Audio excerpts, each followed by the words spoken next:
We're walking Barnaby up to the person. Sit. Have him sit.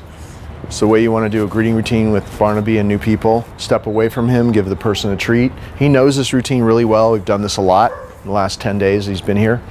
See, she's even offering, and he knows he's supposed to wait until he's on my left, right? So with my right hand, it's really easy. It just flows. You just go down here like this. No. If he makes a mistake, you reset him. See how he got anticipatory? He'll put himself back. This is really important that he learns self-control, especially for him. So with your right hand, you go down there and take it slow. Make sure he's not jumping the gun. Go say hi. And then right away, come. And I would tell new people, he knows Lisa, but sit. I would tell new people, don't pet him, just let him accept the gift from you. Because he has had issues with certain people. And so since you can't really predict when he's going to be having a bad day or what's going to set him off by somebody, then just have it all be the same for a while. He just approaches a person, he accepts a gift out of their hand, something really good happens in his mind, then you call him back to come, put him back on the clock. That'll make him feel safe. Like somebody's in charge, like you're in control, and you're not somebody to guard, you're not an object to guard, you're actually the boss, which makes him way less likely to feel insecure and afraid and make him think he has to protect you. See how he stopped himself there? Go. Come. But if he knows somebody, Lisa's petting him, that's fine. But especially with new people, sit. I'm just going to do it 3 times. And it's really fast. If I wasn't talking so much, you could do this in probably less than a minute or a minute and a half for sure. And then you're done. Just have quick, positive interactions with a bunch of new people like this. No petting. Go. Come.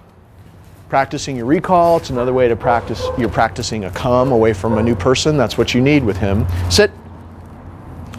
You're practicing a sit stay, which means he has to be calm and non-reactive, pretty non-reactive to stay in a real sit stay in the presence of a new person. And practicing, we'll do it one more time since I have more to talk about. And also practicing approaching a new person and feeling safe about it and actually looking forward to it now. Go. Come. Good. So you want to do this routine with just people he knows for a while. Family members, people that you know that he's cool with because of his issues, former issues with people before he came here. You just want to be super careful. Just log in a bunch of really positive greeting routines just like this with at least like 5, 6, 7, 8 more people, let's say 10 people, because our goal would be that we're so careful now in the way that we handle him that we never have another incident with him again and another person, okay? So if you do 10 new people, different people, and you also practice with each other for a few weeks in your yard, always practice in the same spot, whether it's in your yard or right on the sidewalk in front of your house. That spot is where he greets people. That's where you guys practice because they associate behavior with a location. And so if he's had a bunch of greeting routines and always goes the same way, the person in that place always has the reward. And if it's always the same way and he has a great time and he gets a nice treat, when you plug a stranger into that place, it'll help you get over the hump, and he'll be like, well, I don't know that person, but I know how this goes every time, and this is always great. So always do it in the same spot, and that'll be his greeting routine spot for a while, and then you can start plugging new people in there and changing his perception of what it means to meet a visitor to your house, or a person anywhere for that matter. Okay, but I just want to show you how we've just started doing their sit side-by-side mat exercises, which is a very valuable exercise to practice. And so Lisa's never done this before, so I'm talking her through it. With Barnaby, no. So you say no and pull up like that. And then with your right hand, go down there and pat his chest and say, go to your mat. Go to your mat. And then say down. And if they don't go down, like she's slow at her DWN than he is, you just help with your left foot. Now stand out in front of him like that. And then we're just going to do simple rewarding right in front of him. He'll flip around if you put the treat right there in the front of the mat, where that dark spot is on the mat, and say good. Good. Good. Keep doing it. And Good. And then stand back like I am. See how far you can stand back even if you extend your arm like that. So do what I'm doing, stand back, farther back, see that? And then you go forward and reward. Good.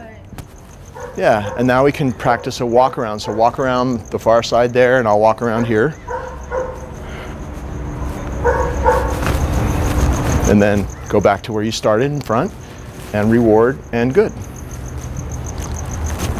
Good. Good. Make sure they don't touch your hands. Make sure that they really wait until you put the reward on the mat. It's all the same when you have them both together. So walk around the other way now. I'll let you go first.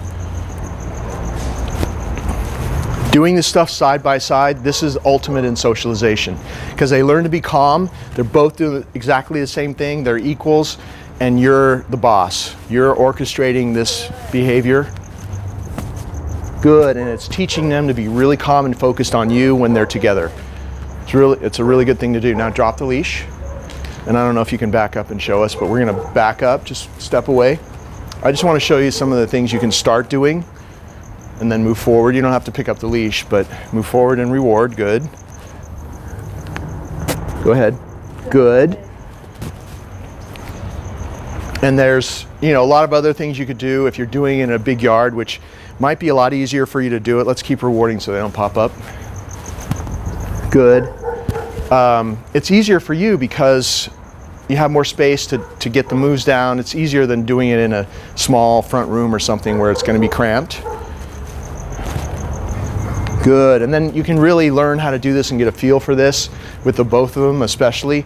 And once you're comfortable doing it in a big space, then you can move it to other smaller spaces and you'll be able to do it. So do it in a place in your environment that is really easy for you. You're not cramped. You don't have a bunch of things everywhere, to step around or squeeze past or whatever.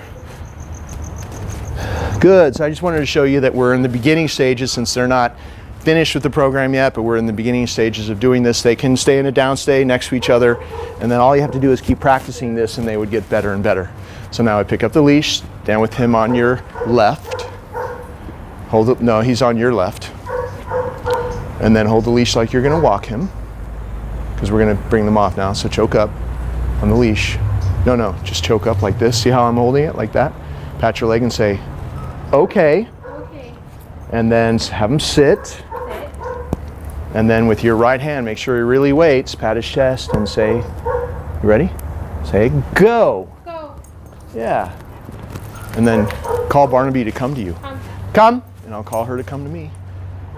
So you could also practice, let's keep going with this just for another minute. You could also practice, if you're having any kind of problems with them being really out of control together, practice letting them go to each other, and you're going to call him back when I call her back. So let them go to each other. Just do that.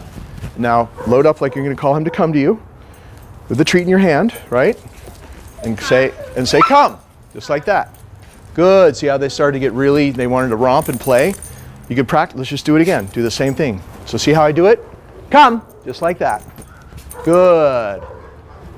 Call him to you. Come. So let's just do it one more time. Let go of the leash with the other hand because it's got to be long, right? So let go of the leash. There you go. And use that hand for a treat. You got a free hand, so use that hand for a treat, the free hand. Okay. Hey, this way. Don't let him walk on the mat. Just let's do what I'm doing. Come this way. So this is a lesson for a person as well as the dogs. Here. Let them go to each other and then come. There you go. See how that works? Good. So you guys practice this kind of stuff. And then pretty soon you're doing sit stays next to each other, down stays next to each other, calling them away from each other. I mean, you do everything side by side, and it really helps with their training and teaches them to be very obedient with you when they're together. But you do it on leash, of course, at first. So this is just the first time we've done this, but here's a guideline for you to what to continue doing. So we're having him sit before we allow him to go in the crate. He loves his crate. He's going to want to run in there, but make sure that you have him sit and wait. So he's sitting and waiting. With your right hand, pat his chest and say, go. See how it kind of flows? You kind of send him in like that. And then he goes in there, turns around, takes his treat, and then take off his prong collar. He's got some fuzzy, furry hair there. Sometimes it gets stuck, and sometimes he'll sit on the leash like he did there.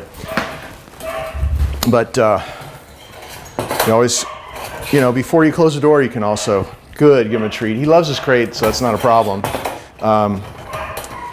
And you can hang this prong collar right here on the door.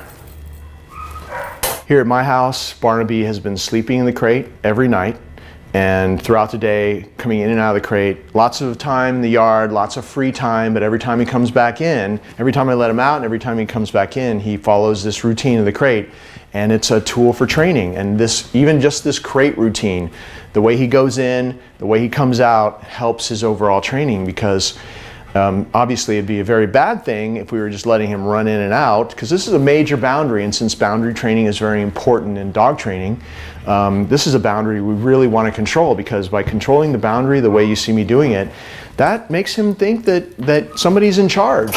And if somebody's in charge, and that would be the person doing this, then maybe he's safe and he doesn't have to guard that person or that space as if, you know, their possessions to guard. And if he feel, he's still going to always be protective and, you know, in the right situation, but if he feels safer and calmer because he feels safer, and you're engaging his mind throughout the day and with all these little ways that we've been showing you, he's going to have a higher tolerance to stress, and he's not going to be flying off the handle at inappropriate times.